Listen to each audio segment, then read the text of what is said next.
Viewers, যেখানে আছেন আলহামদুলিল্লাহ সুস্থ এবং ভালো আছেন। তো আমি গাজী রহমান, অনেকদিন ধরে ভিডিও দেওয়া হয় না। তো দেখেন বৃষ্টি ইদানিং অনেক বৃষ্টি হয়েছে। তো বৃষ্টি হওয়াতে অনেক ট্যাঙ্কের পানিগুলো একদম ময়লা হয়ে গেছে, মাছ তেমন দেখাই যায় না। প্রত্যেকটা ট্যাঙ্কের মধ্যে একই অবস্থা। তো যাই হোক, আজকে প্রত্যেকটা ট্যাঙ্ক ক্লিন করব, নতুন পানি অ্যাড করব। 50% পানি ফেলাই দিছি, আবার নতুন পানি যে অ্যাড করতেছি। প্রত্যেকটা হাউজের পানি কমে ফেলাইছি। বৃষ্টি হওয়াতে অনেক নোংরা হয়ে গেছিলো পানিগুলা। এর মধ্যে এই কোবরা গাপ্পি তার মোটামুটি ভালো বাচ্চা পাইছি আমরা। এই যে ছোটো নেট দিয়ে দইরে দইরে এই যে বাচ্চা এটার মধ্যে রাইখে দিছি, অনেকগুলা বাচ্চা পাইছি আলহামদুলিল্লাহ।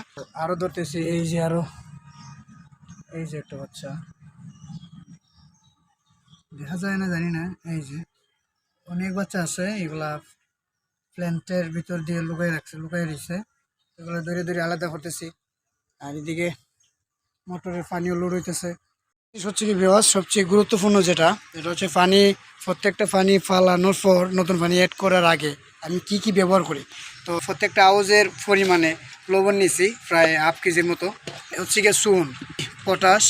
তো এগুলো আমি গুলাই নিব বালতির মধ্যে, সবগুলারে গুলাই নিব পরিমাণ মতো। এগুলার কি কার্যকারিতা? লবণ অক্সিজেনের ঘাটতি পূরণ করে, পটাশ রোগ থেকে দমন রাখে, তারপরে চুন পানি ক্লিয়ার করে, মাছের ফ্যাট ক্লিয়ার রাখে। তো এইভাবে করে প্রত্যেকটা হাউজে দিয়ে দিতেছি।